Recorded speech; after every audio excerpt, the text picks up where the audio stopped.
puisque nous parlons de la rentrée scolaire, par exemple, évitons que papy et mamie aillent chercher les enfants à l'école. Monsieur Castex vous respecte tant qu'il se permet des écarts de langage.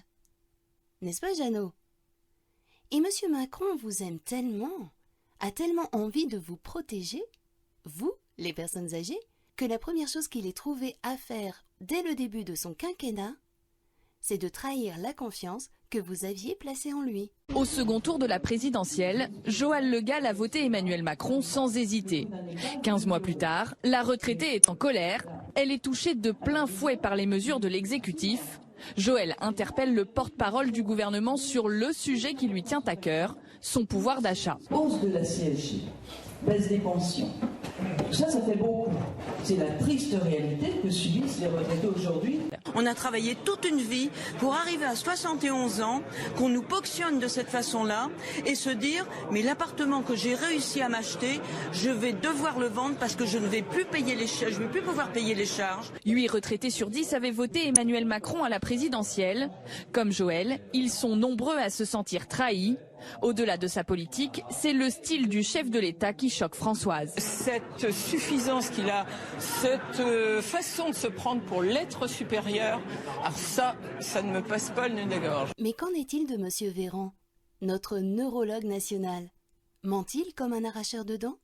Ministre de la Santé, Olivier Véran, est-ce que vous avez le savoir, le métier nécessaire pour gérer les 3 dossiers dont je parlais à l'instant, ou est-ce que vous êtes un amateur, ce qui ne semble pas être un défaut aux yeux d'Emmanuel Macron?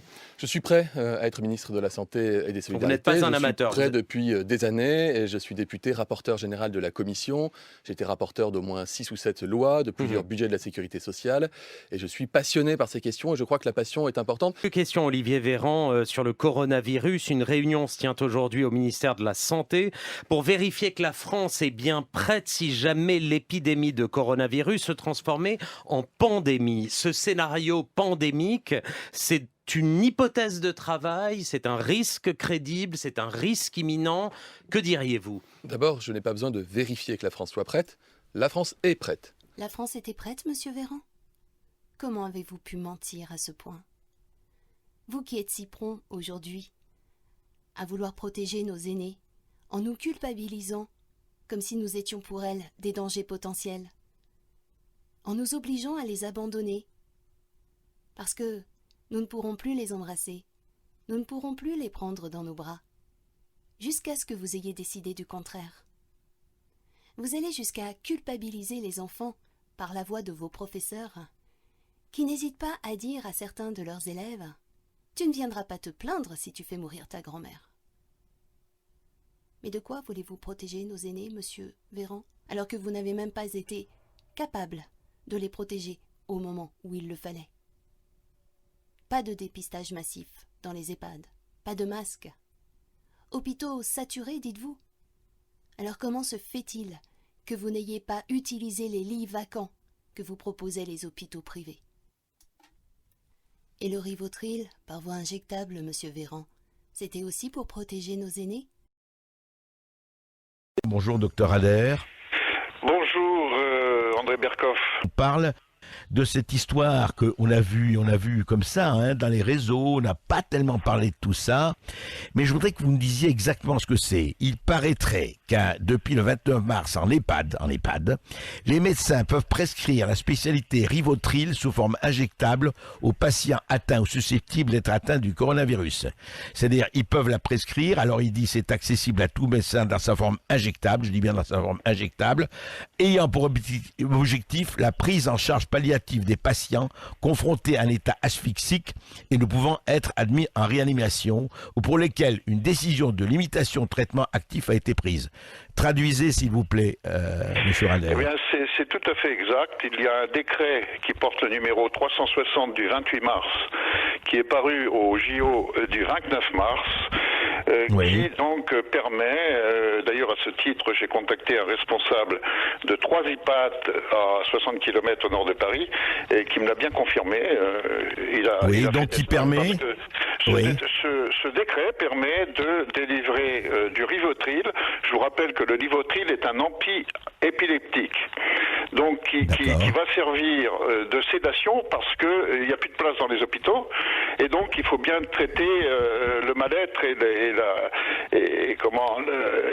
la déficience respiratoire des malades.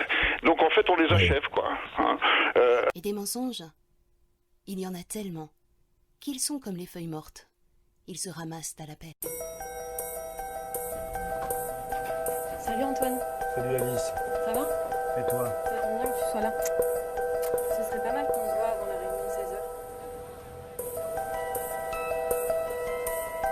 Ça va toi? Vas-y, bisous, je te laisse. Tiens, laisse-moi parler, quand je t'écoute.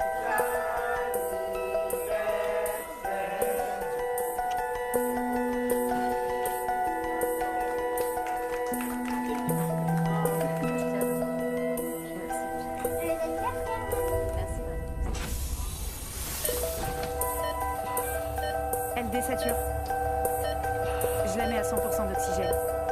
Ça remonte, ça va aller. On peut tous être touchés, alors on doit tous se protéger. Pour ma part, je trouve votre spot absolument anxiogène, froid, inhumain. Je trouve qu'il va totalement à l'encontre de la vie. Car que savez-vous réellement des personnes âgées? Leur avez-vous au moins posé la question? Elles ne sont pas des enfants. Elles n'ont pas besoin que vous les preniez par la main pour leur dire quoi faire. À Califourchon, sur un poney dont sa grand-mère tient la bride, Camille, 3 ans, est ravie. C'est bien de voir sa mamie. Oui, je suis contente. On fait du cheval? On va faire un tour de poney. Si Marie-Jo comprend les recommandations du Premier ministre, elle n'a aucune intention d'arrêter de voir sa petite fille. Je fais des efforts, mais je pense que je pourrais pas me couper de voir mes petits-enfants. Fais attention, c'est tout. Franchement, je pense que les parents ont plus besoin d'aide. S'il n'y a pas les grands-parents, je pense que ça va être quand même difficile pour les familles. En route pour le parc, Kayla, 7 ans et demi, passe aussi un bon moment. J'ai pas tout le temps de voir des personnes de ma famille. Du coup, j'aime bien être avec ma grand-mère. Sa grand-mère Lorraine estime qu'elle fait déjà bien assez de sacrifices. On fait beaucoup plus attention à beaucoup de choses. Je ne fréquente plus des restaurants, des bistrots.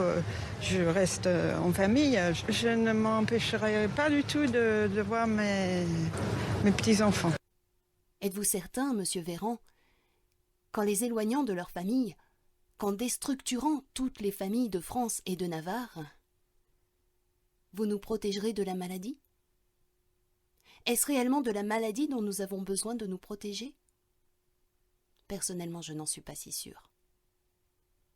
Un confinement qui, selon le président du CPS des Verts, nuit à la santé même des résidents. Sur les 10 décès effectifs qu'il y a eu ces 4 dernières semaines, il n'y en a qu'un seul lié directement au Covid-19, mais les 9 autres sont quand même dans ma tête matin, midi et soir. Et vous pensez que certaines personnes, du coup, se laissent mourir? Oui. Je pense au contraire que les personnes âgées ont besoin de tendresse, ont besoin de contact humain. Parce que si vous leur ôtez ça, si vous nous obligez à abandonner nos aînés,